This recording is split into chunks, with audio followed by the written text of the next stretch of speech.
Welcome children.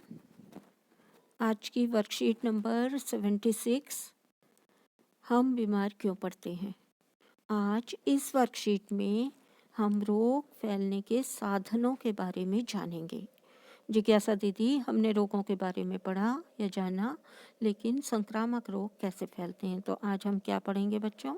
संक्रामक रोग कैसे फैलते हैं। हम जानते हैं कि रोग संक्रामक और असंक्रामक रोग कितने प्रकार के होते हैं बच्चों? रोग दो प्रकार के होते हैं, कुछ संक्रामक होते हैं और कुछ असंक्रामक। संक्रामक रोग एक व्यक्ति से दूसरे व्यक्ति में या रोगी व्यक्ति से स्वस्थ व्यक्ति में विभिन्न तरीकों से फैलते हैं। यह रोग कारकों के कारण होते हैं। रोग कारकों को क्या कहते हैं हम? रोगाणु। ऐसे सूक्ष्म जीव जो रोग का कारण होते हैं, जिनके कारण रोग होते हैं, उन्हें हम रोगाणु कहते हैं। विभिन्न साधनों जैसे संक्रमित वायु, भोजन, जल द्वारा ये रोग जो हैं वो किसी रोगी व्यक्ति से स्वस्थ व्यक्ति तक पहुंच जाते हैं। इनके संचरण के तरीके इनके फैलने की गति और क्षेत्र को भी निर्धारित करते हैं। कितनी तेजी से कोई रोग फैलेगा और कितने क्षेत्र में एक बार में रोग फैल जाएगा, ये इस बात पर निर्भर करता है इनके संचरण के तरीके पर। अब संक्रामक और संचारी रोगों के फैलने के साधन कौन कौन से हैं? संक्रामक रोग विभिन्न साधनों या तरीकों या माध्यमों से एक रोगी से एक स्वस्थ व्यक्ति तक पहुंचते हैं। ये कौन कौन से साधन हैं? सबसे पहले वायु द्वारा।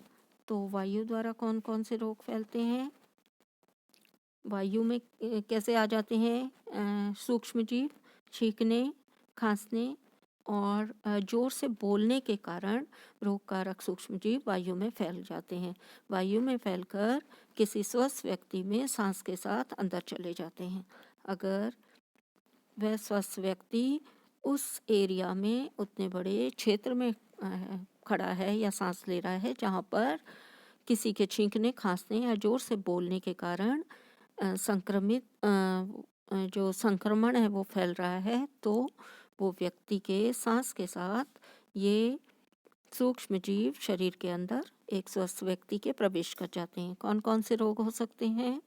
ये रोग हैं निमोनिया, सर्दी जुकाम, क्षय रोग जिसको हम टीबी कहते हैं, ट्यूबरकुलोसिस या तपेदिक। तो ये सभी रोग संक्रमित वायु द्वारा फैलते हैं। जल और भोजन द्वारा, अगर हम दूषित जल या दूषित भोजन खाते हैं तो इस जल और दूषित भोजन या जल के साथ सूक्ष्म जीव हमारे शरीर में प्रवेश कर जाते हैं, जैसे हैजा, पेचिस यानी पेट खराब या डायरिया होना। तो हैजा के जो सूक्ष्म जीव हैं, जीवाणु हैं, वो हमारे शरीर में दूषित भोजन या दूषित जल द्वारा पहुंचते हैं। और इसी तरह डायरिया के जो सूक्ष्म जीव द्वारा ये पेचिश नामक बीमारी होती है, डायरिया होता है, उसका सूक्ष्म जीव भी प्रदूषित जल या भोजन द्वारा हमारे शरीर में प्रवेश करता है। संक्रमित डॉक्टरी उपकरणों द्वारा। डॉक्टरी उपकरण कौन कौन से? जैसे प्रयोग की गई सुई या इंजेक्शन, दस्ताने यानी ग्लव्स या थर्मामीटर। एक थर्मामीटर का प्रयोग अगर एक पेशेंट के साथ किया जाता है, उसी थर्मामीटर को दूसरे पेशेंट के मुंह में लगा दिया जाए तो जो सूक्ष्म जीव हैं इस प्रकार एक रोगी व्यक्ति से स्वस्थ व्यक्ति में पहुंच जाते हैं। इसी प्रकार रोगवाहक द्वारा। रोगवाहक कौन से होते हैं?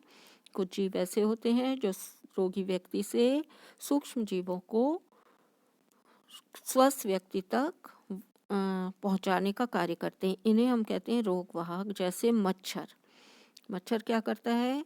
एक रोगी व्यक्ति को अगर मच्छर काटता है और वही मच्छर स्वस्थ व्यक्ति को काटता है तो वो क्या करता है?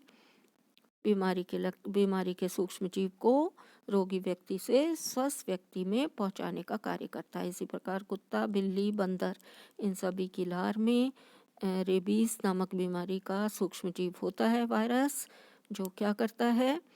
अगर किसी व्यक्ति को काटता है तो ये रोग उस व्यक्ति में पहुंच जाता है और व्यक्ति रेबीज से पीड़ित हो जाता है। उदाहरण है इसके रोगवाहक रोगों के द्वारा जो फैलते हैं उनके रेबीज, मलेरिया और डेंगू।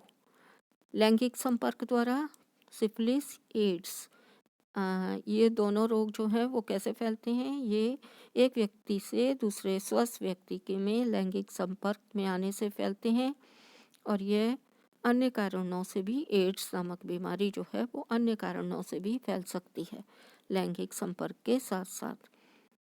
इसके अलावा संक्रमित व्यक्ति द्वारा इस्तेमाल की गई वस्तुओं का स्वस्थ व्यक्ति द्वारा उपयोग, अगर कुछ सामान संक्रमित, कोई व्यक्ति किसी रोग से संक्रमित है, उसके द्वारा यूज़ की जा रही है, और उसी वस्तु को अगर स्वस्थ व्यक्ति यूज़ करता है तो क्या हो जाता है? रोग के सूक्ष्मजीव स्वस्थ व्यक्ति तक पहुंच जाते हैं। जैसे खाना, अगर आप किसी का झूठा खाना खाते हैं और उसे कोई संक्रमित रोग है तो आप भी संक्रमित रोग से पीड़ित हो सकते हैं। इसी प्रकार रोगी के कपड़े यूज़ करना या फिर त्वचा रोग, इससे त्वचा रोग बहुत सारे फैलते हैं। और यहाँ पर स्केबीज जो एक बीमारी है वो भी किससे फैलती है? संक्रमित व्यक्ति द्वारा इस्तेमाल की गई वस्तुओं का स्वस्थ व्यक्ति द्वारा उपयोग करने से। यहाँ पर आपको जो चित्र दिखाया गया है उसमें संक्रामक रोगों के फैलने के जो तरीके हैं या साधन हैं उनके बारे में चित्र में आपको दिखाया गया है। लैंगिक संपर्क द्वारा या एक दूसरे से शारीरिक संपर्क द्वारा, इसी तरह वायु द्वारा, दूषित भोजन द्वारा या प्रदूषित जल द्वारा, ये वेक्टर द्वारा, वेक्टर यानी कि रोगवाहक जीव द्वारा, जैसे मक्खी मच्छर द्वारा, और इसी प्रकार ये रेबीज के संक्रमित पशु द्वारा। तो अगर रेबीज है पशु को तो वो पशु यदि स्वस्थ मनुष्य को काटता है तो रेबीज नामक बीमारी व्यक्ति तक पहुंच जाती है, या उसके सूक्ष्मजीव व्यक्ति के शरीर में जाकर बीमारी फैला देते हैं। एड्स का पूरा नाम क्या है? AIDS। एड्स का पूरा नाम है acquired immuno deficiency syndrome. AIDS एक बीमारी है जिसका पूरा नाम एक्वायर्ड इम्यूनो डेफिशिएंसी सिंड्रोम है। इसका कारक होता है वायरस, उस वायरस का नाम है HIV। HIV का पूरा नाम होता है ह्यूमन डेफिशिएंसी इम्यूनो वायरस, ये वायरस का नाम है। इसको हम रेट्रो वायरस भी कहते हैं। HIV को हम क्या कहते हैं? रेट्रो वायरस भी कहते हैं। संचरण का कारण क्या है इसका? किस किस कारणों से ये बीमारी फैलती है? पहला कारण है लैंगिक संपर्क, दूसरा है रक्त संक्रमण। अगर किसी संक्रमित व्यक्ति का रक्त किसी स्वस्थ व्यक्ति के शरीर में चढ़ा दिया जाए तो ये रोग स्वस्थ व्यक्ति तक पहुंच सकता है, एड्स नामक बीमारी। इसी तरह संक्रमित इंजेक्शन या ब्लेड के प्रयोग से, तो संक्रमित इंजेक्शन, अगर एक ही इंजेक्शन से एक स्वस्थ व्यक्ति को संक्रमित व्यक्ति द्वारा यूज़ किए गए इंजेक्शन का प्रयोग स्वस्थ व्यक्ति को इंजेक्शन देने में किया जाए तो ये बीमारी स्वस्थ व्यक्ति में पहुंच जाती है। इसी तरह एक ही ब्लेड के प्रयोग से भी संक्रमित व्यक्ति के द्वारा प्रयोग किए गए ब्लेड को अगर स्वस्थ व्यक्ति प्रयोग करेगा तो क्या हो जाएगा? बीमारी स्वस्थ व्यक्ति तक पहुंच जाती है। इसी प्रकार संक्रमित माँ से उसके बच्चे गर्भ में उसके बच्चे को भी एड्स नामक बीमारी पहुंच सकती है। निवारण यानी इससे बचने के उपाय क्या हैं? संक्रमित रक्त कभी ना चढ़ाएं। रक्त चढ़ाने से पहले या रक्त स्थानांतरण से पहले क्या कर लेनी चाहिए? उसकी HIV की जांच अवश्य करनी चाहिए, तब किसी व्यक्ति से रक्त लेकर चढ़ाना चाहिए। एक व्यक्ति के प्रयोग के बाद सुई को नष्ट, अगर इंजेक्शन एक व्यक्ति को के लिए यूज़ किया गया है उस इंजेक्शन को नष्ट कर देना चाहिए। ऐसे इंजेक्शन को हम क्या कहते हैं बच्चों? डिस्पोजेबल। तो डिस्पोजेबल सिरिंज का यूज़ होना चाहिए। दाढ़ी बनाने के लिए नए ब्लेड का प्रयोग करें, एक ही ब्लेड का प्रयोग कभी ना करें। स्वयं को जांचिए, संचारी रोगों के फैलने के विभिन्न साधन क्या हैं? क्वेश्चन नंबर 1, संचारी रोगों के फैलने के साधन। तो यहाँ पर आपको सभी साधन लिखे हुए हैं।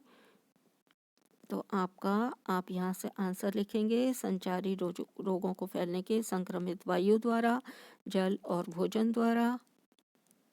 इसके अलावा संक्रमित डॉक्टरी उपकरणों द्वारा। इसके अलावा रोगवाहक द्वारा, लैंगिक संपर्क द्वारा और संक्रमित व्यक्ति द्वारा इस्तेमाल की गई वस्तुओं का स्वस्थ व्यक्ति द्वारा उपयोग। ये सभी क्या हैं? संचारी या संक्रामक रोगों के फैलने के साधन हैं। तो आप इन्हीं 6 के 6 साधनों के नाम यहाँ से लिख सकते हैं। यह आपका आंसर 1 है। Question number 2। क्वेश्चन नंबर 2 में आपसे पूछा गया है वायु, जल तथा रोग वाहकों द्वारा फैलने वाले दो रोगों के उदाहरण दीजिए। तो वायु द्वारा कौन से 2 रोग हो जाते हैं बच्चों? वायु द्वारा हो जाते हैं आपके, यहाँ पर आपको लिखे हुए वायु, जल और रोग वाहक द्वारा।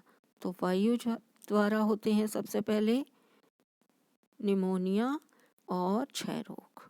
इसी प्रकार जल द्वारा हैजा, पेचिश। इसके अलावा रोग वाहक द्वारा मलेरिया, डेंगू। तो आप इन 2 रोगों के नाम लिख सकते हैं। Question number 3। क्वेश्चन नंबर 3 में आपसे एड्स का पूरा नाम पूछा गया है। एक्वायर्ड इम्यूनो डेफिशिएंसी सिंड्रोम अभी पढ़ा था आपने, और एड्स से बचने के विभिन्न तरीके। तो आपको यहाँ पर ये दोनों आंसर मिल जाएंगे। आप दोनों आंसर यहाँ से लिख सकते हैं। एड्स का पूरा नाम क्या है बच्चों? एड्स का पूरा नाम है एक्वायर्ड इम्यूनो डेफिशिएंसी सिंड्रोम। और बचने के तरीके क्या हैं उसके? यहाँ पर निवारण के तरीके दिए हैं। तो यह हो गया आपके आंसर 4। संक्रमित रक्त को कभी ना चढ़ाएं। रक्त के स्थानांतरण से पहले उसकी HIV जांच अवश्य कराएं। एक व्यक्ति के प्रयोग के बाद सिरिंज या सुई को नष्ट कर दिया जाए। दाढ़ी बनाने के लिए नए ब्लेड का प्रयोग किया जाए। तो 1, 2, 3 ये तीनों क्या हैं? इसके निवारण या बचने के तरीके हैं एड्स बीमारी से। Thanks for watching.